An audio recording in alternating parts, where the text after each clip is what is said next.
What's up, everybody? I'm Jack Slater, aka the Comic Outlaw. Yeah. And yeah, I have to apologize when She-Hulk knocked that dude back in the issues. I got a little carried away and I cut it off. So here are the last 3 pages. As the Black Talon goes around, he sticks in the ground where the bodies are buried, and then he does his voodoo spell and summons creatures that rise from the ground wearing old X-Men uniforms. The Black Diamond, the Changeling, the Living Exhumed, yes, Skull Girl, and the former Black King, Black Bishop, actually. And now, what's she gonna do against the undead? This was the Black Talon's idea all the time, to grab bodies of dead supervillains and bring them back to life. And here we are in She-Hulk 35, in the world of weird, and we're gonna get it on as she fights these living zombies. And yeah, this one I'm kind of scratching my head too.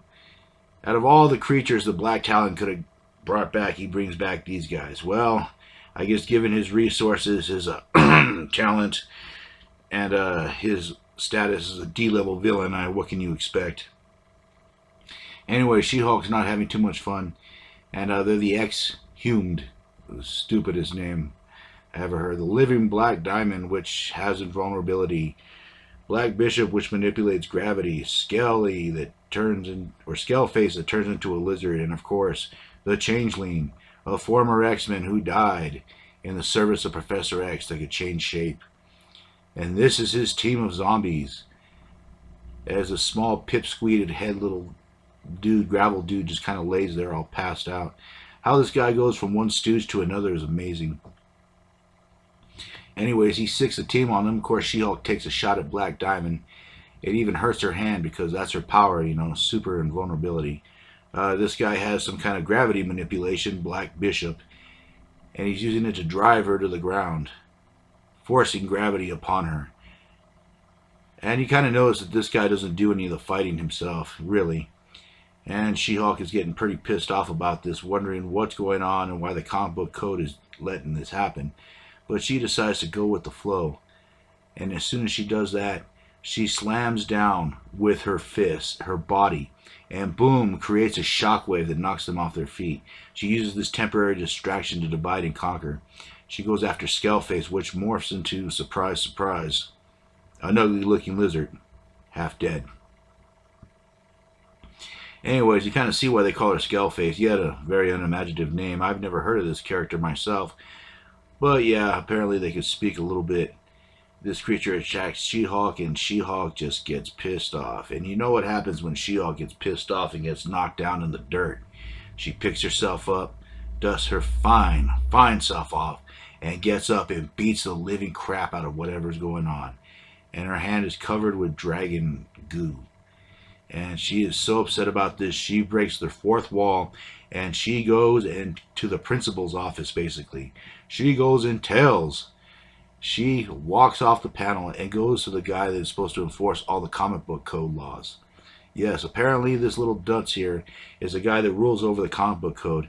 He looks it up and says that it's perfectly legal, and there's nothing She-Hulk can do about it, except stand there and wave her fist that's full of disgusting, disgusting zombie guts. Anyways, he pushes her back, and she starts to deal with these ex-humans, whatever. And yeah, she picks one up, throws them all together. And this is the time where Black Talon knows to pick up his chickens and run to the hen house, if you know what I'm saying. So he gets into his car. Of course, he's driving away with his new team. He leaves that guy behind to take the lumps for him.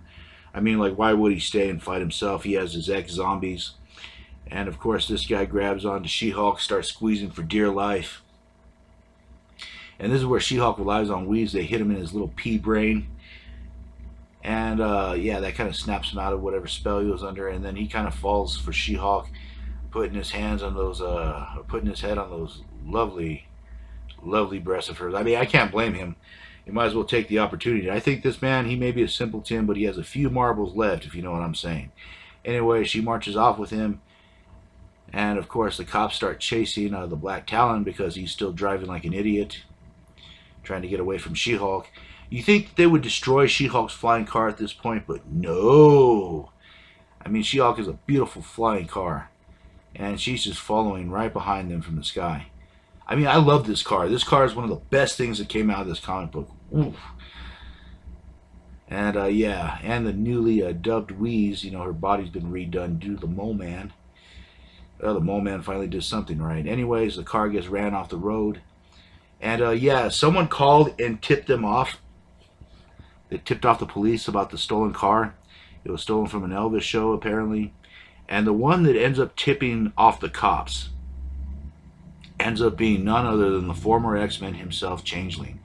Because he gave his life taking over Professor X's place for a while. He redeemed himself. He didn't want to go out like a punk.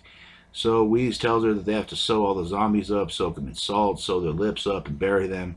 So, it's not going to be a fun time for Jennifer at all. Not her, practically naked on the beach last issue. Bikini. Anyways, these guys are from the future, and they're doing whatever they can. They need a little sample of gamma radiation, so they can go conquer this and that. And of course, they tried using the Hulk, and they found out the hard way the Hulk could be a wee bit unstable when it comes to collecting the sample. So they found the She-Hulk. So they're going to use her for whatever experiment they have in mind. And yeah, She-Hulk's not as angry as Bruce, but if you piss She-Hulk off and you put her in a lab or an experiment, she's going to whoop that ass. Anyways, they take in all the villains.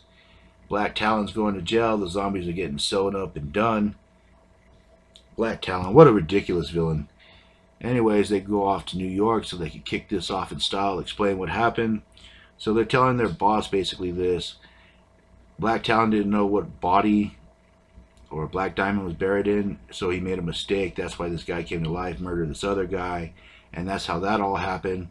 And of course, he decided to keep this guy, I guess, as a pseudo boyfriend or a plaything, whatever you want to say. I mean, she even says here, it's nice to have someone that doesn't have batteries, and you got to imagine the device and the size of batteries that it would take to, get She-Hulk, give She-Hulk a damn good time, if you know what I'm saying. Anyway, she goes out, she steps out to the page, and boom, it is gone. Yes, the page is missing. And what's going on? I don't know. This is the world of weird, after all. And as always, I'm the Comic Outlaw. And this is the Sensational She Hulk. And I will catch you on the flip side. Yeah! Hell yeah!